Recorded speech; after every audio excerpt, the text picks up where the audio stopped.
Un joli 36, vue du ciel, on voit pas ça tous les jours, surtout ici dans le désert. Allez, changement de décor pour cette étape longue de ce MDS 2022. Nous sommes carrément sur la ligne d'arrivée pour attendre les premiers. En attendant, je vous propose de découvrir les plus belles images de la journée. Bienvenue dans Finisher.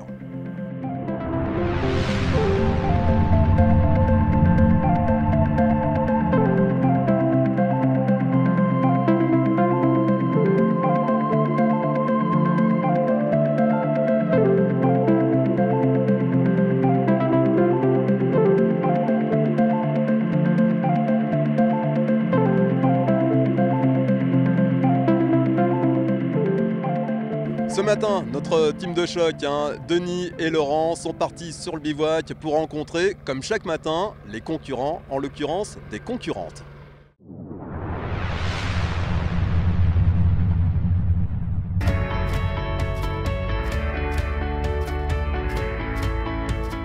Au début, on se sent très seul.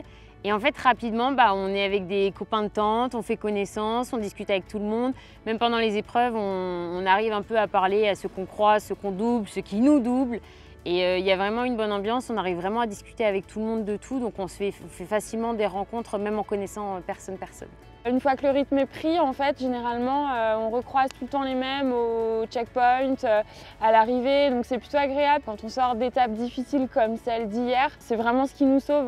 On arrive sur le bivouac, il y a la tempête de sable qui est égale à celle qu'on a vécue pendant l'étape. Enfin, clairement, on a envie de rentrer chez soi.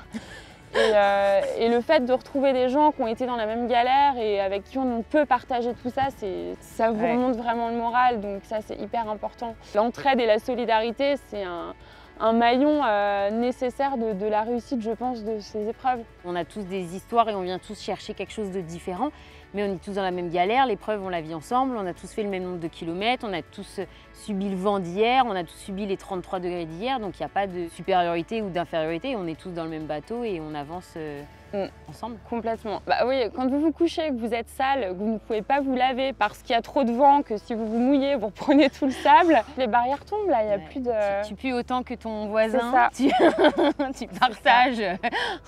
Venez, venez ne pas vous laver avec nous.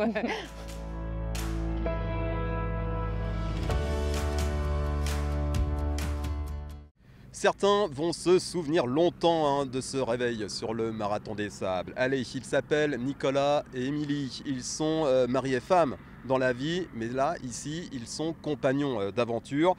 C'est notre portrait du jour.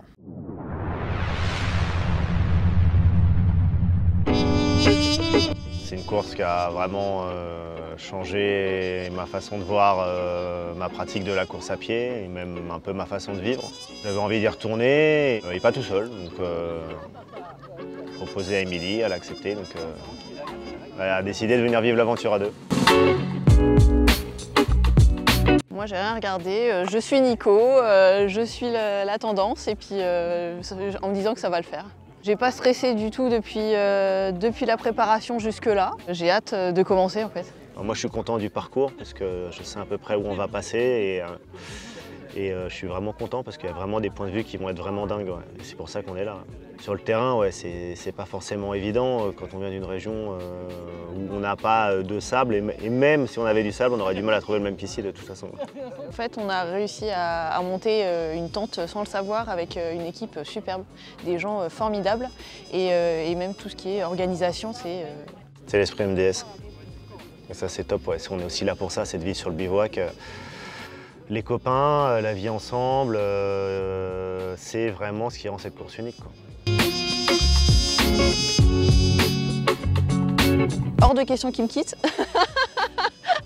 L'épreuve, si je la faisais, c'était parce que je savais qu'il resterait avec moi, donc voilà. Ouais, on est un duo indissociable et on a vraiment envie de vivre cette aventure à deux, donc depuis le début, c'est acté comme ça et ça sera jusqu'au bout. Hein. On est là pour ça, on est vraiment là pour s'éclater et passer un moment ensemble, tous les deux. Et... Ça commence plutôt bien. Ouais, c'est clair. Ouais, finir ensemble, finir tous les deux, c'est tout. Coûte que coûte.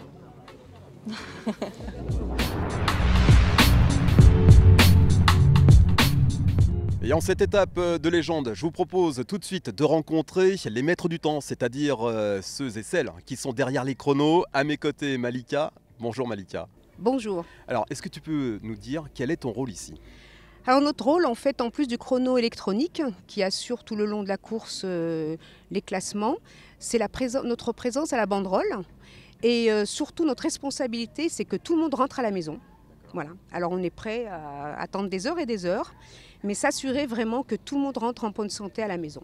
Ça veut dire des heures et des heures, c'est-à-dire que là, vous allez passer la nuit sous la banderole? On va passer la nuit et le surlendemain sous la banderole et accompagner. Nos collègues vont venir nous encourager, nous tenir compagnie toute la nuit. Alors, est-ce que vous tournez? Est-ce qu'il y a des On a tours de garde? On a un roulement, mais la course, surtout la nuit, il y a tellement une ambiance, sous les étoiles que finalement, on n'a pas envie de dormir.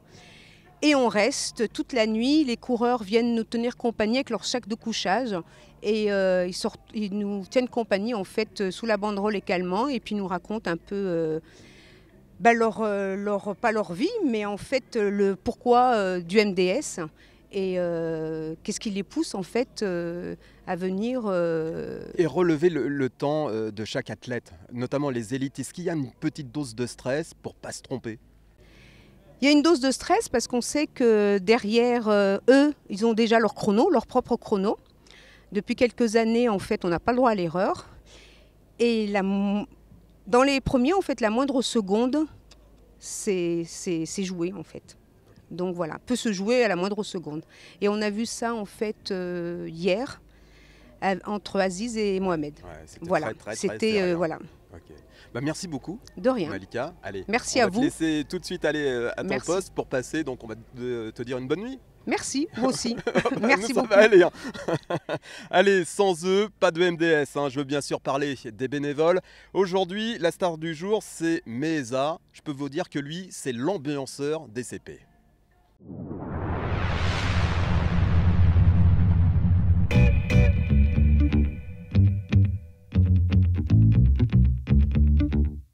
Le marathon des sables, je suis venu la première fois en 2015. C'est comme un pèlerinage en fait. Venir retrouver toute cette famille, la solidarité, l'entraide. Ouais, c'est une belle expérience. Depuis 2015, j'ai jamais raté une édition. Et il s'est fait que même je suis passé de l'autre côté pour voir ce que c'est et je ne regrette pas. Mais bon, je ne le referai pas tout de suite. Nous sommes l'équipe la plus visuelle pour les concurrents. On est comme leur famille, les moments difficiles. Et donc sur le terrain, ils s'accrochent à nous, un petit mot, une tape sur l'épaule. Et c'est comme si tu donnais de l'espoir à quelqu'un, quoi. Et c'est tellement beau. Et tu te sens utile et c'est juste un bon moment comme ça, quoi. Et il n'y a pas de barrière, il n'y a rien, quoi. On est vraiment dans le vrai. 302, 302. Ça va? Bonjour. Tu m'as reconnu ou quoi? Ouais. Par rapport à quoi? Ouais, je t'ai vu dans plein de vidéos. C'est vrai? Ouais, ça fait plaisir de te voir en vrai. Moi aussi. J'étais venu d'abord en tant que bénévole. Donc, quand je suis venu en tant que concurrent un an après, je venais voir les potes. Et c'était génial en fait. Et tu voyais vraiment le sens du truc, le sens d'être bénévole. Voilà, ça m'a beaucoup aidé, ça c'est sûr. Et que nous, on est en vacances par rapport aux coureurs. Ouais. Et un beau paysage autour de nous, la chance d'être là. Pas de réseau, le monde s'arrête quoi, pour quelques moments d'amour entre les humains. Et on est plusieurs nationalités, on n'a qu'une seule langue, c'est s'entraider. Hi Robert. Hey, how you doing? Happy to see you. Thanks. Are you ready for the climb? Having a good day. Oh, Yeah, good. good. Cheers. man. Cheers.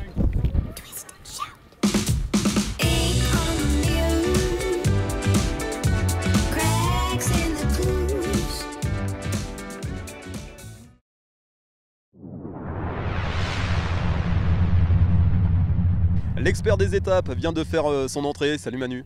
Salut. Alors, dis-moi Manu, qu'est-ce qui attend là ceux qui sont encore sur le terrain et qui vont notamment passer la nuit? Alors ils sont encore tous sur le terrain, personne n'est arrivé, ça va être imminent. Ils vont passer une longue nuit de marche pour la plupart. On pense qu'une centaine de participants vont arriver avant minuit à peu près. Ensuite on a peut-être un tiers du peloton qui va arriver avant le lever du jour, donc toute la nuit. Et puis les derniers arriveront sans doute en début, milieu d'après-midi, donc il reste encore beaucoup de temps de marche. Une question importante, comment on peut gérer sa nourriture sur cette longue étape? Ouais, bien sûr, c'est compliqué, hein. La plupart, ceux qui vont assez vite peuvent se permettre de ne faire que grignoter, en fait, de manger des vivres habituels sur ce type de course. Ça va être des barres de céréales, peut-être du chocolat s'ils ont réussi à en préserver malgré la chaleur. Et puis ceux qui vont moins vite, eh ben, ils vont peut-être pouvoir prendre le temps de faire un vrai repas, parce que ça peut être nécessaire sur une telle durée, hein. Ce n'est que de la randonnée assez sportive, assez physique, mais finalement on ne fait que marcher. Donc un bon repas, ça peut requinquer, mais ça prend du temps, donc il faut peser bien le pour gérer, et le en fait. contre. C'est ça, Ouais. il faut bien gérer. Ouais. Ils espèrent tous arriver pas trop tard pour bien se reposer demain, forcément. C'est ça, il reste l'étape marathon après, hein, donc plus on a de repos, mieux c'est, bien évidemment, mais il faut y arriver, quoi, hein, ça se fait pas tout seul. Là, j'entends l'hélico qui arrive juste derrière les caméramans. Merci Manu. Maintenant, accrochez-vous. Je vous propose de faire carrément une descente infernale. Attachez vos ceintures.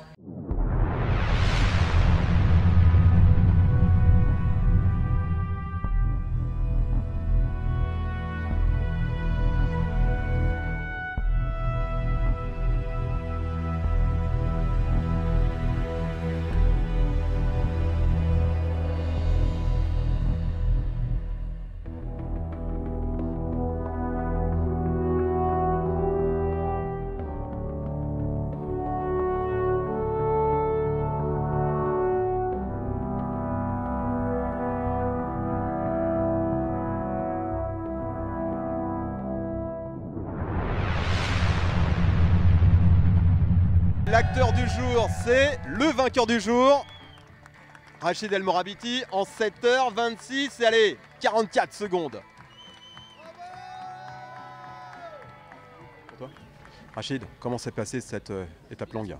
Vraiment, c'est bien passé, alhamdoulilah. J'ai fait une stratégie de courir, de laisser l'énergie jusqu'à la longue étape. Et alhamdoulilah, j'ai réussi, j'ai gagné un peu de points. Pour toi, en route vers la 9e victoire? J'espère, Inch'Allah, de gagner la 9e victoire. Pourquoi pas la 10e, Inch'Allah.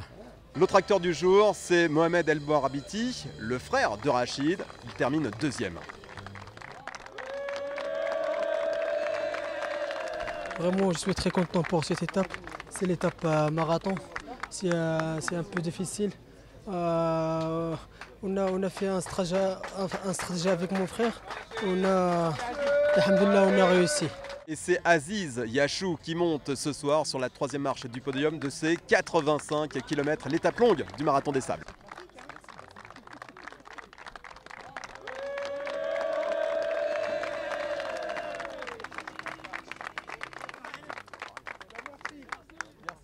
Allez, maintenant que vous connaissez les 3 premiers, je vous propose de retrouver le résumé de cette grande étape.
Finisher, c'est terminé. On se retrouve demain. En attendant, on se quitte avec ces très très beaux paysages.